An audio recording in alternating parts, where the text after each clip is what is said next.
Hello guys, welcome to our universal YouTube channel. Guys, आज हम आपको बीपी क्या होता है, इसके कितने प्रकार होते हैं, नॉर्मल बीपी कितनी होती है, इसके स्टेजेस और बीपी मेजरमेंट किस तरीके से किया जाता है, इसके बारे में आज हम आपको इस वीडियो में बताएंगे। बट वीडियो स्टार्ट करने से पहले आप हमारे चैनल को लाइक एंड सब्सक्राइब करना ना भूलें। BP, blood pressure, the pressure of blood exerted against the wall of an artery as it passes through it। में जो ब्लड आर्टरी में फ्लो करते हुए आर्टरी की दीवार पर प्रेशर जो उत्पन्न करती है उसी को ही ब्लड प्रेशर कहा जाता है। टाइप्स ये दो प्रकार की होती है, सिस्टोलिक ब्लड प्रेशर और diastolic blood pressure. Systolic blood pressure, highest pressure of blood is an artery during the ventricle systole। Ventricle systole के समय जो ब्लड के द्वारा आर्टरी की वॉल पर जो प्रेशर उत्पन्न होता है, हाईएस्ट प्रेशर उत्पन्न होता है, उसे ही सिस्टोलिक ब्लड प्रेशर कहते हैं, जो एक स्वस्थ मनुष्य में 120 mm ऑफ Hg माना जाता है। Diastolic blood pressure, lowest pressure of blood is an artery just before ventricle systole. Ventricle systole के पहले लोवेस्ट प्रेशर जो ब्लड के द्वारा आर्टरी की वॉल पर उत्पन्न किया जाता है उसे डायस्टोलिक ब्लड प्रेशर कहते हैं। नॉर्मल मनुष्य में normal blood pressure 120/80 mm of Hg माना जाता है या 16/11 किलो पास्कल माना जाता है। Pulse pressure, difference between systolic blood pressure और डायस्टोलिक ब्लड प्रेशर, जो कि 40 mm ऑफ Hg होता है। Mean arterial blood pressure, an average blood pressure is an artery during one cardiac cycle. कहने का मतलब एक वन कार्डियक साइकिल पर जो एवरेज ब्लड प्रेशर को ही मीन आर्टेरियल ब्लड प्रेशर कहा जाता है। मीन आर्टेरियल ब्लड प्रेशर का फॉर्मूला है diastolic blood pressure plus pulse pressure upon 3, जो कि इक्वल 93.3 mm ऑफ Hg के बराबर होता है। Guys, systolic blood pressure mainly depend upon cardiac output and diastolic blood pressure mainly depend upon peripheral resistance. कहने का मतलब अगर कार्डियक आउटपुट बढ़ता है तो आपका सिस्टोलिक ब्लड प्रेशर भी बढ़ता है, और पेरिफेरियल रेजिस्टेंस अगर बढ़ता है तो डायस्टोलिक ब्लड प्रेशर भी आपका बढ़ता है।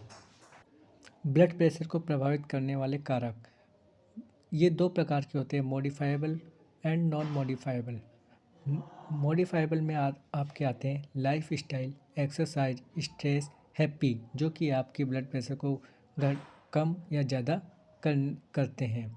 ऐसे नॉन मॉडिफाइबल में आता है आपका एज, सेक्स और जीन। फिर इसके बाद अगर आपका हार्ट रेट ज़्यादा है तो आपका ब्लड प्रेशर भी बढ़ेगा, यानी कि हार्ट रेट भी प्रभावित करता है ब्लड प्रेशर पर। जैसे कि एक्सरसाइज जब हम करते हैं तो ब्लड प्रेशर बढ़ता है, और स्लीपिंग कंडीशन में ब्लड प्रेशर कम हो जाता है। उसी प्रकार से डिजीज़ कंडीशन में क्या होता है कि आपका हार्ट रेट तो इंक्रीज़ होता है लेकिन ब्लड प्रेशर डिक्रीज़ होता है, जैसे कि ventricle tachycardia and ventricle fibrillation में देखने को मिलता है। बीपी आपका वॉल्यूम, फ्लूइड वॉल्यूम या ब्लड वॉल्यूम पर भी डिपेंड करता है। अगर अगर फ्लूइड या ब्लड वॉल्यूम की मात्रा बढ़ती है तो आपका बीपी भी इंक्रीज होता है। इसी प्रकार से अगर वेसल्स कॉन्स्ट्रिक्ट होते हैं तो ब्लड प्रेशर भी बढ़ता है, और डायलेशन में ब्लड प्रेशर कम होता है। अब हम बात करते हैं ब्लड प्रेशर की स्टेजेस। नॉर्मल ब्लड प्रेशर हमारा 120 लेस देन 120 से लेस देन 80 होता है, और प्री हाइपरटेंशन कंडीशन में ब्लड प्रेशर 120 से 139 mm of Hg systolic pressure, और डायस्टोलिक प्रेशर 80 से 89 mm ऑफ Hg होता है। स्टेज फर्स्ट में 140 से 159 mm of Hg systolic pressure and diastolic 90 से 99 mm ऑफ Hg प्रेशर होता है। स्टेज सेकंड में 160 से 179 mm of Hg systolic pressure and diastolic more than 100 mm of Hg होता है।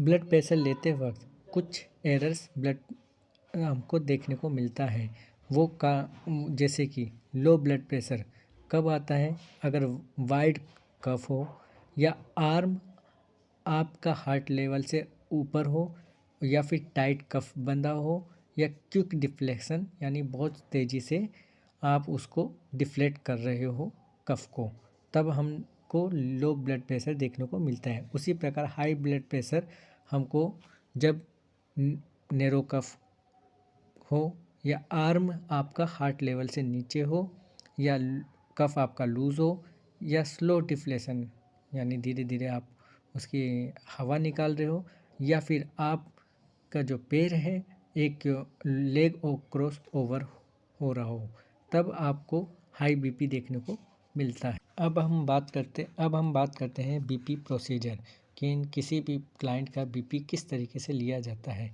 नर्स को बीपी लेने से पहले कुछ इक्विपमेंट तैयार करना पड़ता है, अरेंज करना पड़ता है, जिसमें वो स्टेथोस्कोप, स्फिग्नोमेनोमीटर और एक हैंड सैनिटाइजर रखती है। किसी भी क्लाइंट का बीपी लेते वक्त कुछ बातों का ध्यान रखना पड़ता है।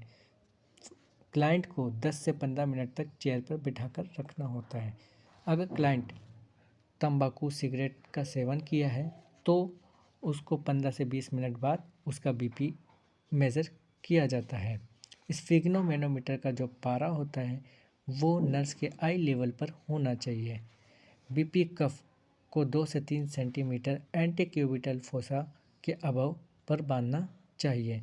फिर मरकरी शून्य से स्टार्ट करते हुए बीपी कफ को इन्फ्लेट करना चाहिए। उसके बाद बीपी कफ को 2 से 3 mm ऑफ Hg पर सेकेंड की स्पीड से डिफ्लेट करना चाहिए और जिस पॉइंट पर फर्स्ट साउंड कोड कॉफ स्टार्ट हो जाए तो उसे सिस्टोलिक प्रेशर कहा जाता है और लास्ट में जहां साउंड आना बंद हो जाता है उसे डायस्टोलिक प्रेशर माना जाता है। इस प्रकार बीपी मेज़र किया जाता है और उसको नोट किया जाता है। इस तरीके की वीडियो को आपको देखने के लिए हमारे चैनल को सब्सक्राइब करना ना भूलें। धन्यवाद।